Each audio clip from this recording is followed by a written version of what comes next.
And that's what you just did.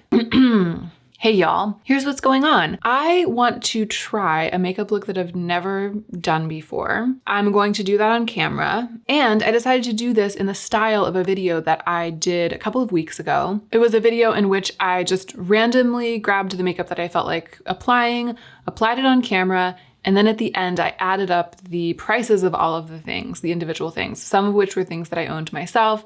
Some of it was PR that I had been testing. The same is going to be true today. It's a mix. And then at the end, I told you how much the entire face cost. And the idea is to kind of help you have a fully realistic understanding of how much the makeup that you see people applying on camera on YouTube is actually worth, so that you can understand that it doesn't make sense to try to emulate the makeup collections or even the day-to-day faces of makeup of those people unless you have a whole ton of money. If this is your first time to my channel, then welcome. I'm so glad you're here. I'm Hannah and I love beautiful things. And I also like paying close attention to what is realistic when it comes to the love of beauty, being a collector of beauty, what's realistic for most people. If that sounds good to you, I hope that you'll subscribe. Now let's go ahead and get into the meat of the video. The first thing I'm going to do is to apply some green color corrector to cancel out this redness. All I have on my face right now is sunscreen, a little bit of skincare, and then sunscreen. I'm using the Sephora Bright Future Green Color Corrector. It's my go-to color corrector. And I've been really into applying stuff with my fingers lately. I've been applying almost everything with my fingers, so I'm going to do that today as well. Okay, that's given me more of a blank, neutral slate color-wise. And over top of that, I'm actually going to apply something that I'm just starting to test. So I decided to do a self-sponsored review of the Fenty Beauty Ease Drop Blurring Skin Tint. This isn't that review because I haven't even gotten a chance to put it on my skin yet. And when I do a full self-sponsored review, I like to actually try the thing for several days because I want it to be a full review, not just a first impressions. So this is kind of going to be the first impressions of this. This is the first day I'm testing it, and then I'll come back in a week or two with like a full review. But this is fun. It's fun to be applying it on camera for the first time with you guys. I did swatch it. It is gonna work for me color-wise. It's actually quite similar to the Morphe 2 Hint Hint Skin Tint, which is in a light shade that works beautifully for me, but it's a little more yellow than the Morphe 2 Hint Hint Skin Tint, which is even better for me. So I'm feeling pretty optimistic about it. But I was just swatching it. I didn't even get a sense of like whether it sets or not and what the finish is like when I was playing with it last night. So we're gonna discover it together. That's a very thin layer, and you know, it's quite wet of a product, and so it definitely disturbed and mixed with the green color corrector, even though I had given that serum-y product time to set. But that's okay because it means that that color correcting tint is still on the skin. It's just more blended with this product, and I'm okay with that. That happens a lot when I'm going in with that green color corrector and then applying something kind of full on top of it, like not just spot concealing on top of it. It's not providing coverage, but it is definitely helping to even out the tone of my skin.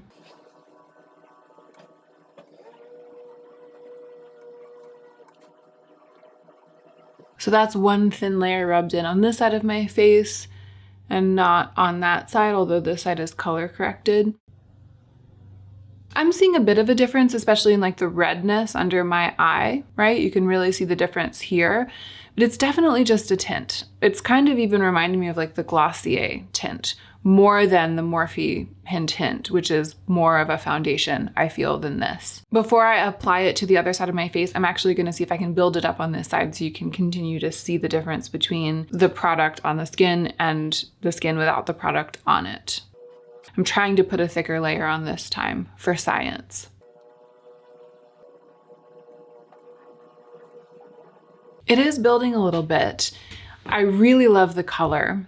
I have to say up close, it's not sitting that well on my skin. It's definitely gathering in my pores a little bit underneath. I have some kind of dry, like the very, very top layer of my skin is a little bit dry right now because I just upped the amount of tretinoin in my Curology formula. And so my skin is adjusting to that just a little bit. It doesn't look as skin-like as I wish it did when you're looking really, really close up. I think it actually does look quite good on camera. It looks lightweight, but it has evened out my skin tone pretty well. I don't want too much makeup on my skin today. I do want to keep it kind of a fresh look because of the eye look that I'm planning. And so I'm gonna go ahead and apply those same 2 layers to the other side of my face, and then I'll spot conceal.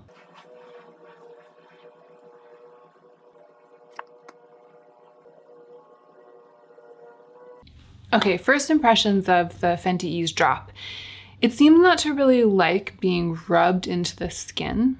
I think the level of pigment is such that when I do that, like when I first rubbed it into my forehead, just a thin layer, all it did was highlight the dry patches of my forehead. The pigment collected in the dry patches, but the rubbing completely wiped it off of the part of my skin that didn't have dry patches. So I ended up with a forehead that looked bare of product, just as it had before I'd applied it, but with the dry patches looking like the color of the foundation product instead of being invisible because they were just, blending into my skin before I did that. So I think that I would probably be getting better results if I were applying it with a sponge, like laying down a layer, like a complete even layer with a sponge, and maybe even better results if I were applying it with a brush.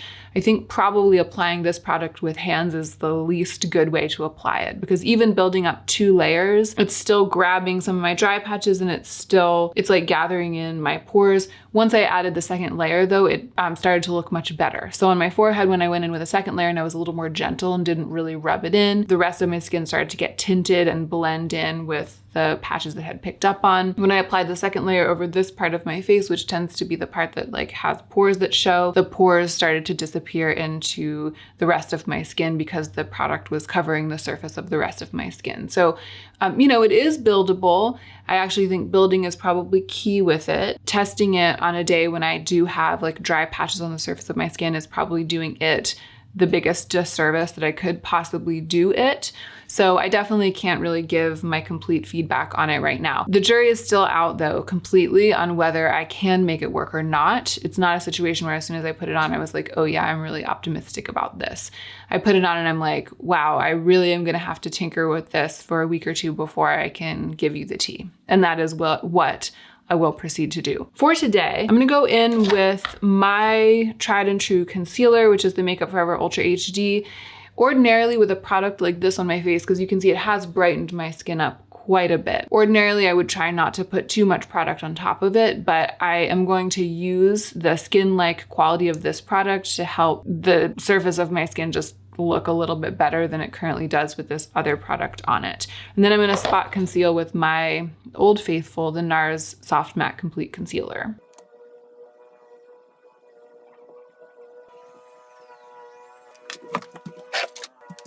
I'm just gonna set that spot concealing a little bit. I've been using the Glossier Wowder.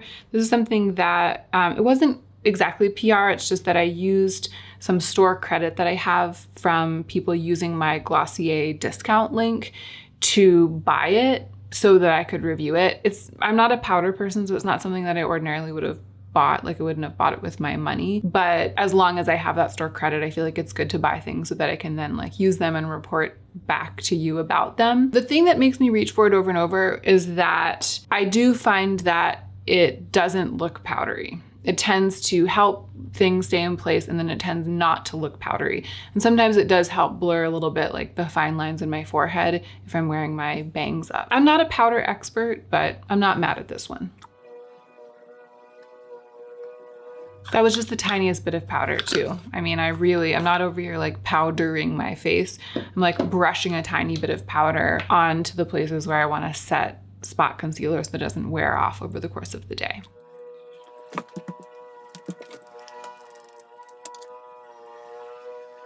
Okay, we're being plagued by a lawnmower, but into every life some rain must fall. I set my brows with my preferred brow setting product, which is just a bar of Ortigia Sicilia soap. My bangs are getting so long that I'm really not too fussed about my brows these days, and I'm really not too fussed about my forehead either.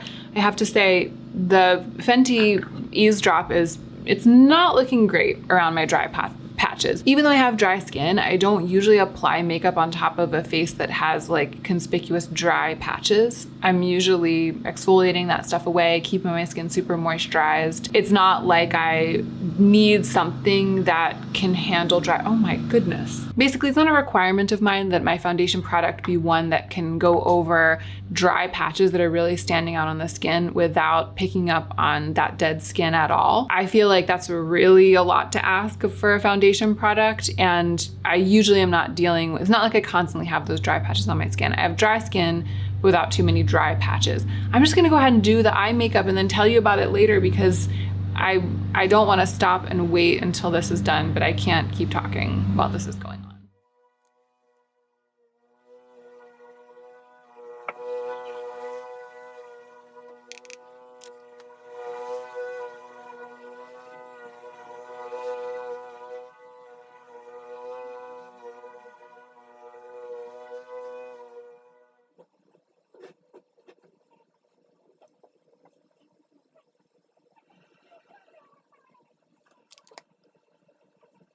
All right, I did it. This is the thing that I've been scheming of and dreaming of.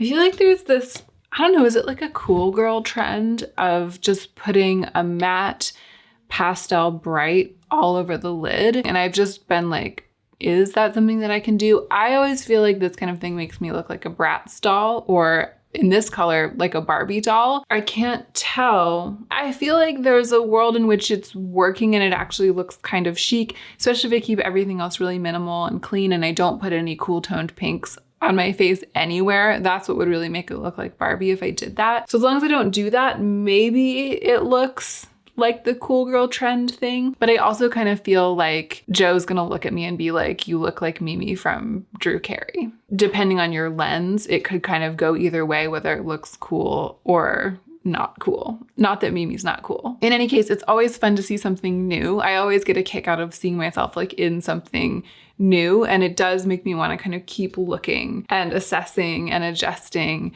and I like that. So to get this look, I just used one shadow. I used this shadow called Ultramarine in the Alva 2 palette from Odin's Eye. This was sent to me recently, and as soon as I opened it, this is the first thing I thought of, doing a look like this, and I just haven't had a chance to do it yet. I don't think I really have a matte blue like this. And so even though it had crossed my mind to try this trend, to try it out, it didn't really have the tools for it. That was fine. I just let it go, and I wasn't about to like go out buying a bunch of eyeshadow just to try this out. But then when this came and I saw that I could try it, I was like, oh yeah, I'm gonna do that. And I'm gonna do it on camera. Let me know what you think. And then on the lashes, I used this tube of Roller Lash by Benefit. It's just one of the many mascaras that I'm trying to use up. And I feel like the fluttery, sort of wispy lash look, fluttery, wispy, but still pretty bold lash that I'm able to get with this does suit the aesthetic of this eye look. So I'm here for it. I feel, however, like the stakes are kind of high now in terms of what I do on the rest of my face because of what I was just saying. I think that if I blush myself up too much, or if I use something too pink or too cool toned, it could end up making the difference in terms of like how the eye look reads. But I really, really want to use this again because I was so excited. I loved the way that it made my cheeks shine the last time that I used it. It's the shade 6 from the Samantha March X Ofra Life's a Draft palette. I'm gonna do it. I'm just gonna brush it really lightly onto my cheeks and hopefully keep it super sheer and get that beautiful sheer healthy shine. But I might have to go in and like tone it down with powder or something if it ends up being too colorful.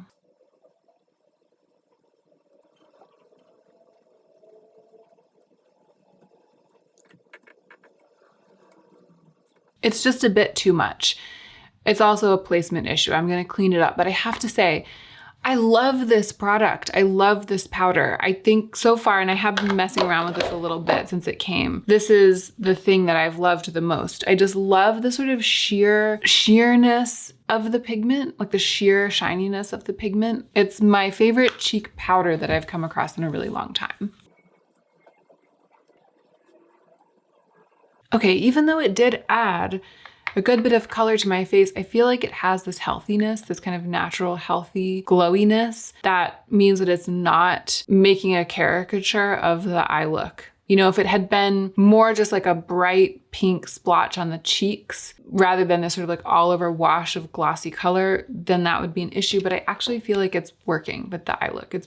In fact, I like the way that it looks more than I liked it when I didn't have anything on my cheeks. But I do want to keep it pretty natural for the lips. I think I'm just going to put on the Tower 28 Shine On Lip Jelly in the shade Magic, which is clear with glitter. I have been wearing this a lot. The taste and smell, the smell, which kind of bothered me right out of the gate, has completely ceased to bother me. It's like I adjusted to it really quickly. I no longer think of it as like a weird medical coconut every time I put it on. In fact, it's almost like it's kind of grown on me. I feel like things are going well between Shine On Lip Jelly and me. Also, I have learned since that it was my Sephora haul video, that the other one, the milky one, if I just wear a very thin layer of it, it looks fantastic and I don't get that weird issue with the line. I like wearing a ton of this kind of product, but what I've been doing is when I want to layer on a ton and have it be really, really shiny and overlined and glossy, I use the clear one. And when I want to use the milky one, I just use a thin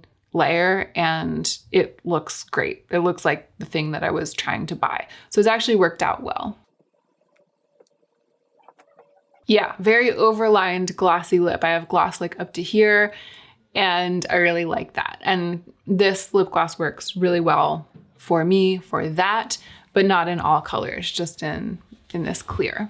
My skin looks okay. There is one very dry patch right here under my eye that has been picked up on pretty intensely by the product, the Eavesdrop. If I were like going out to an event or like going to dinner with people who weren't, like if I were going to be around close friends or something, I would just leave it. If I were going to try to be impressive somewhere, I would actually probably take it off today. If I were doing that today with the way that it looks today, I would actually probably take it off. Like I wouldn't want to show up somewhere with this like big patch under here. I know that you can't see it very well with this lens from this distance. That's why I'm explaining this to you. So it is enough of an issue with dry patches that it isn't like super wearable. At least that's my first impression. But again, my skin is way drier today and I have way more dry patches than I almost ever do. So I don't feel like I've really given it a fair shake yet. Overall, I quite like the look. And I do feel like the color of the Eavesdrop worked so well with the rest of my life, like my hair, my neck, my world. It worked well enough and it balanced all the redness enough that it created a really good canvas for like a fresh look like this, a fresh, playful look like this. I think the baby that I live with is probably gonna like this. When I wear a strong eye look, when she sees me for the first time in the day, she always goes, eyes. Eyes. All right, moment of truth. Let's add up all the prices. I'm just gonna quickly go through everything that I used and tell you, and then I will add it up and report back. So I've got it all here. We're going in reverse order. The lip gloss, which is the Tower 28 Shine On Lip Jelly in the shade Magic. I used this Glossier Colorslide to put my mole back on. I used the shade 6 from the Ofra X Samantha March Life's a Draft palette. I used Benefit Roller Lash on my lashes. I used the Alva 2 eyeshadow palette from Odin's Eye on my eyes. I used the Ortigia Cecilia soap in my brows, and I used the Glossier Soothing Face Mist to wet the soap. I used Glossier Wowder to set my spot concealer. I didn't say this, but it's in the lightest shade, which is G11, G12. Oh, I used the Alter Ego eyeshadow base, forgot to let you know that. And then on my skin, I used the NARS Soft Matte Complete Concealer to spot conceal. I used the Makeup Forever Ultra HD Concealer. I used the Fenty Beauty Eavesdrop, and I used the Sephora Bright Future Green Color Corrector. I'm not including tools today. I did that last time, but this time I'm just talking about the products. I'm just at the beginning of adding everything up, but it occurs to me that some of the most expensive products here are my base products. So the color corrector is only $14, that's from the Sephora collection, but the Fenty Eavesdrop is $29.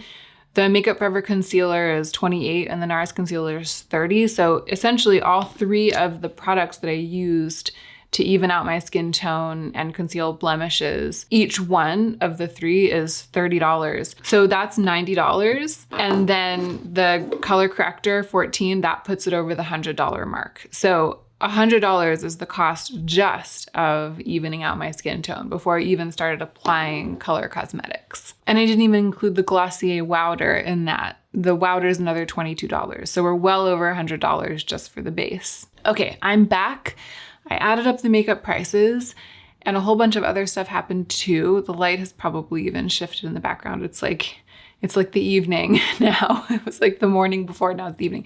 Just kidding. It's only been like 10 minutes, but feels like a long time to me. Also, I feel like my braids were, the total is $253. So about $250 for all of that makeup that I put on my face. You know, I was thinking during the 10 minutes when I was adding the stuff up and then waiting for all of the sounds in the house to calm down so that I could turn the camera back on, was thinking about takeaways from this. I feel like it might seem like what I'm saying is this face costs a full $250, so don't make the mistake of running out and buying all of this makeup to do this exact look, because if you do that, you'll spend $250 and that's a lot of money. But that's not what I mean. I feel like if you don't have any makeup and you want to do this full face, then yeah, like I'm giving you the information that it would cost $250 to do it, but you would find that out anyway if you like went to buy all of it and you added it up to see how much you were spending. More to me, the takeaway and the thing that this really makes me think of for myself, it makes me think, wow, the makeup that I already own is really worth a lot of money. The makeup that I use every day. Like I said, when I was just adding the base together, I was like, I take it really for granted. I'm like, oh, I always have this concealer and I always have the third concealer and my color corrector and I often use a powder. Those are just like things. It's like my stuff. It's my bread and butter. It's like around all the time. You know, to stop and be like, but that represents $100 of money, $100 of my money, the base products. In this case, this is something that I bought for review. So if I weren't on YouTube, maybe I wouldn't have bought this specific thing. But there are base products that I use that I did buy with my own money. And to stop and be like, you know, for me to just do like the first step of like evening on my skin, that represents the fact that I spent $100 at some point so that I could do that every day. It gives me pause when I want to just keep buying more and more and collecting more and more. It's not so much to me about whether you want to spend $250 in one fell swoop to get this look, because either you do or you don't, and that's like up to you. And it's not like that would be an evil or a totally misguided thing to do. It's more that I think we tend, once we absorb something, once we buy it and absorb it into our makeup collections and then just use it every day and it becomes taken for granted, it becomes familiar, we tend to forget how much it cost. And we definitely tend not to dwell on how much the individual prices of all of those things that have been incorporated into our lives that we've begun to take for granted, how much of an investment that represents that we're like carrying with us through time. Like through our lives as we live them and move forward. So that's what this makes me think about. I think getting your money's worth is an imprecise art. And I've definitely been known to buy something even when I had other things lying around that served a similar purpose to the new thing, simply because I was trying to refine my collection, have something that does exactly what I want, but a little bit better, or just because it's nice to get a new thing once in a while, and that's okay. I just think it's good not to forget how much you have spent in the past, and not to forget how much what you're already using is actually worth, how much of your own money it's worth. So that when you make those decisions, like I'm gonna go ahead and buy another lip gloss even though I already have 10, or I'm gonna go ahead and buy another red lipstick even though I already have $150 worth of red lipstick, or maybe even $300 worth of red lipstick in my collection.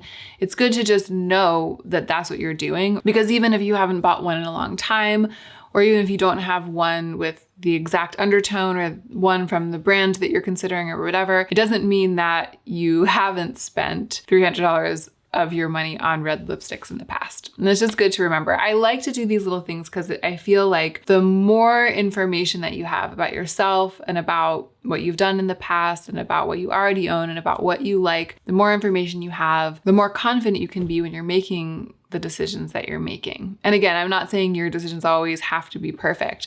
I'm just an advocate of being realistic about what the framing is when you're making those decisions. And doing things like this helps me be more realistic. And I hope that doing them on camera helps you be more realistic. That is it. Let me know what you think. I'm especially curious to know what you think about this eye look. Do you think that I just look like a Barbie? Do you think that I look like a cool girl? Do you think that I look like Mimi from the Drew Carey Show? Let me know. Don't forget to take extra good care of yourself today so that you can be the most effective version of yourself as you do your work in the world.